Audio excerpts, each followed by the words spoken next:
নমস্কাৰ টাইমটো দৰকলৈ এটা ব্ৰেকিং নিউজ মহানগৰীত আমৰি কাৰ্বিৰ 6 জাতীয় সংগঠনৰ প্ৰতিবাদ আৰু 6 জাতীয় সংগঠনে আজি মহানগৰীত প্ৰতিবাদ সাব্যস্ত কৰে আমৰি কাৰ্বিসকলক পাবত্য জনজাতি স্বীকৃতি প্ৰদান কৰাৰ দাবীৰে এই প্ৰতিবাদী কাৰ্যসূচী ষষ্ঠ অনুসূচীৰ আধাৰত স্বায়ত্তশাসিত জিলা আমৰি লংৰি প্ৰদানৰ দাবী জনায় ডিমৰীয়া এলেকাৰ পৰা তিৱা পৰিষদীয় 6 সমষ্টি বাতিলৰ দাবীত সাব্যস্ত কৰিছে এই প্ৰতিবাদ সচলত কেবা শতাধিক লোকে ন্যায্য প্ৰাপ্তিৰ দাবীত সাব্যস্ত কৰে উত্তাল প্ৰতিবাদী কাৰ্যসূচী 17 নৱেম্বৰত ৰাজপথ অৱৰোধ কৰাৰ হুংকাৰ দিয়ে প্ৰতিবাদকাৰীসকলে মহানগৰীৰ আমৰি কাৰ্বি 6 জাতীয় সংগঠনৰ উত্তাল প্ৰতিবাদী কাৰ্যসূচী আমি দৃশ্য দেখুৱাব বিচাৰিছো আমৰি কাৰ্বিসকলক প্ৰাবত্য জনজাতি স্বীকৃতি প্ৰদানৰ দাবীৰে এই প্ৰতিবাদী কাৰ্যসূচী ৰূপায়ণ কৰে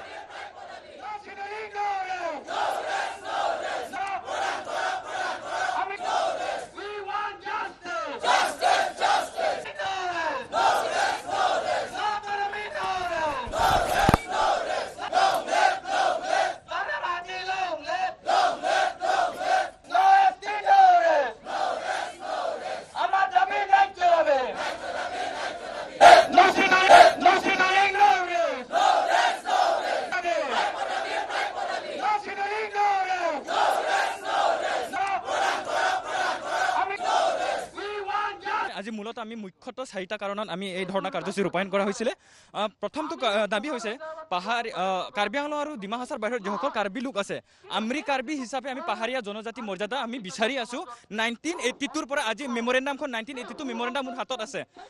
অহৰহ আমি 40 বছৰ ধৰি এটো আমি নিজৰ অধিকাৰখিনি পাবৰ কাৰণে চৰকাৰৰ ওচৰত আমি স্মাৰক পত্ৰ প্ৰেৰণ কৰিছো তেওঁলোকৰ বিষয়ববীয়াৰ লগত আলোচনা কৰিছো চৰকাৰী কৰ্তৃপক্ষৰ লগত আলোচনা কৰিছো কিন্তু তেওঁলোকে আজিলৈকে আমাক সঁহাৰি দিয়া নাই গতিকে কাৰ্বি আংলঙৰ মানুহখিনি যদি 62 আণ্ডাৰত যদি সম্পূৰ্ণ পাহাৰীয়া জনজাতি অধিকাৰখিনি যদি পাব পাৰে তেতিয়াহ'লে বাহিৰত থকা কাৰ্বিসকল কিয় পাব নোৱাৰে এছামক কৰিছে ট্ৰাইবেল এছামক কৰিছে জেনেৰেল আমি কাৰ্বি মানুহ হৈ জেনেৰেল হোৱাটো কিমান যুক্তিসংগত কথা আপোনালোকে জানে গতিকে অতি শীঘ্ৰে আমাৰ দাবীসমূহ মানিব লাগে চৰকাৰে আমি স্মাৰক পত্ৰ প্ৰেৰণ কৰিছো বাৰম্বাৰ আৰু আন্দোলন অহৰহ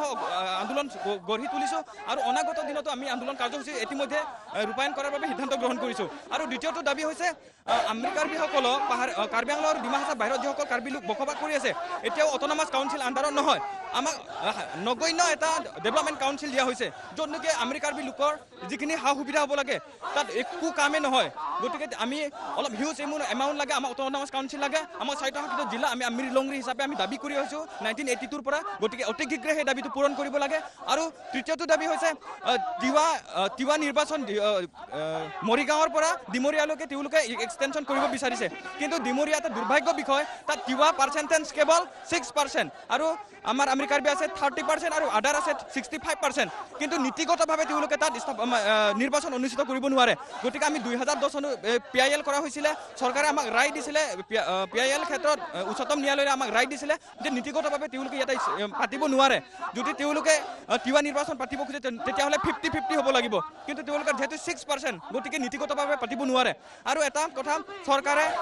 তিৱা আৰু আমৰি কাৰ্বিৰ মাজত এটা ভাতৃ সংঘৰ্ষৰ এটা প্ৰচেষ্টা চলাইছে যাতে আমাৰ মাজত ভাই মাজত কাজিয়া হয় তেওঁলোকে এটা ৰাজনীতি কৰিব পাৰে তেওঁলোকে এটা প্ৰচেষ্টা চলাইছে কিন্তু আমি সেইটো কোনোদিনাখন হ'ব নোৱাৰো আমি তিৱা ভাইসকল আমি ৰিকুৱেষ্ট কৰিছো আপোনালোকৰ কাউন্সিলত আমি একো অসুবিধা দিব যোৱা নাই গতিকে আপোনালোকে ডিমৰীয়াত আহি পেলাই আমাৰ অসুবিধা নকৰিব আৰু চতুৰ্থটো হৈছে বছৰৰ পৰা তেওঁলোকে সংগ্ৰাম চলাই আছিলে তেওঁলোকৰ হাইকোৰ্টৰো অৰ্ডাৰ আছে যে তেওঁতে তিৱা কাউন্সিল হ'ব নোৱাৰে কিন্তু 2010তো আছিলে হাইকোৰ্টৰ অৰ্ডাৰ 2015তো আছিলে এতিয়া 2020ত আকৌ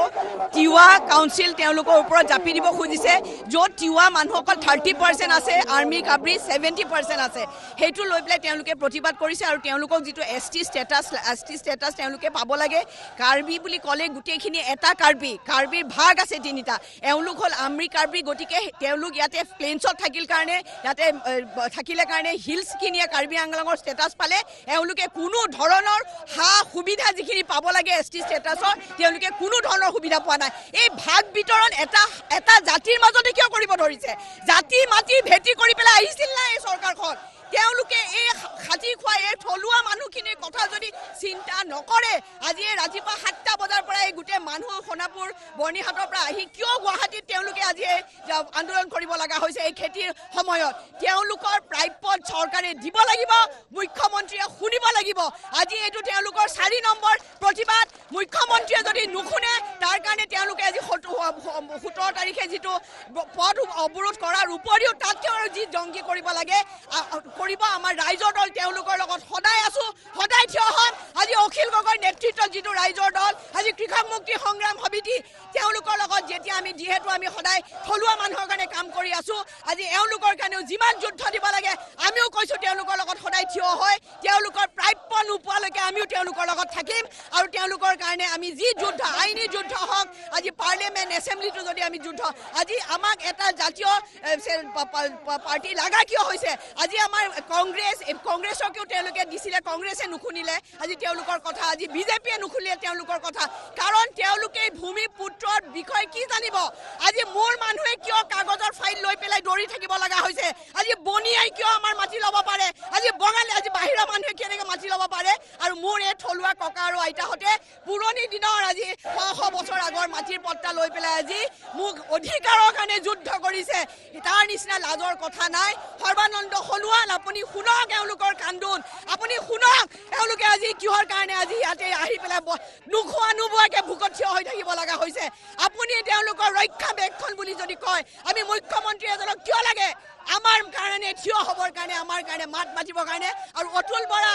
MLA আপুনি অকল টকাৰ কাৰণে আৰু ড্ৰয়িং ৰুমৰ AC ৰুমত বহি থাকিবৰ কাৰণে MLA নালাগে আমাক MLA লাগে যোনে থিয় হ'ব আমাৰ লগত আমাৰ সমস্যাৰ কাৰণে থিয় হ'ব আমাক এজন হেনুকা MLA লাগে গতিকে তেওঁলোকৰ এই অতি দুখৰ বিষয় আমি বিগত সময়ছোৱাৰ পৰা আপোনালোকে দেখি আছে যে প্ৰতিবাদ কৰি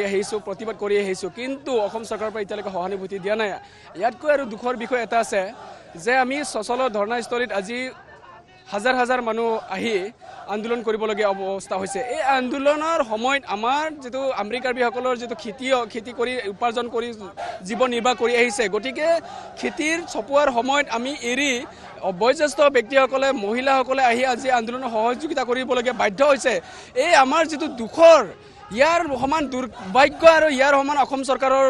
তৰফৰ পৰা আমেৰিকাৰ জনগোষ্ঠীটোলৈ নিৰ্যাতন ইয়াতকৈ কি দুৰ্ভাগ্য হ'ব পাৰে আমি দুখ পাইছোঁ আমি সচলত আজি ধৰ্ণাস্থলীত উপস্থিত হৈ যেটো আন্দোলন কৰিবলগীয়া হৈছে এই আন্দোলন আমি ইচ্ছুক নাছিল এইটো কাৰণে ইচ্ছুক নাছিল এতিয়া আমেৰিকাৰ জনগোষ্ঠীটোৱে খেতি চপোৱাৰ সময় আৰু এই খেতি চপোৱাৰ সময়খিনি আমি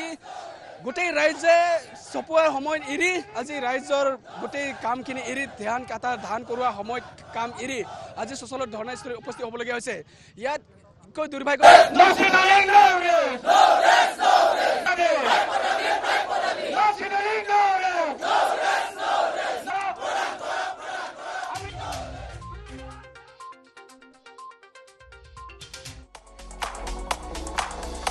Vivo brightest Diwali photo contest. ফটোকাৰে নহয় চাকি বন্তিৰে জিলিকাই তুলক এইবাৰৰ দীপান্বিতা আমালৈ প্ৰেৰণ কৰক আপোনাৰ এখন উজ্জ্বল ফটো কাৰণ এইবাৰ আহি আছে Vivo brightest Diwali photo contest অহা 13 আৰু 14 নৱেম্বৰত প্ৰেৰণ কৰক আমালৈ আপোনাৰ এখন ব্ৰাইট ফটো ফটো প্ৰেৰণ কৰাৰ নম্বৰ হৈছে 7099691519 Vivo brightest Diwali photo contest নিৰ্বাচিত ফটো সম্প্ৰচাৰ হ'ব টাইম 8ত আৰু শ্ৰেষ্ঠ 10খন ফটো লাভ কৰিব Vivo তৰফৰ পৰা আকৰ্ষণীয় পুৰস্কাৰ Vivo brightest Diwali photo contest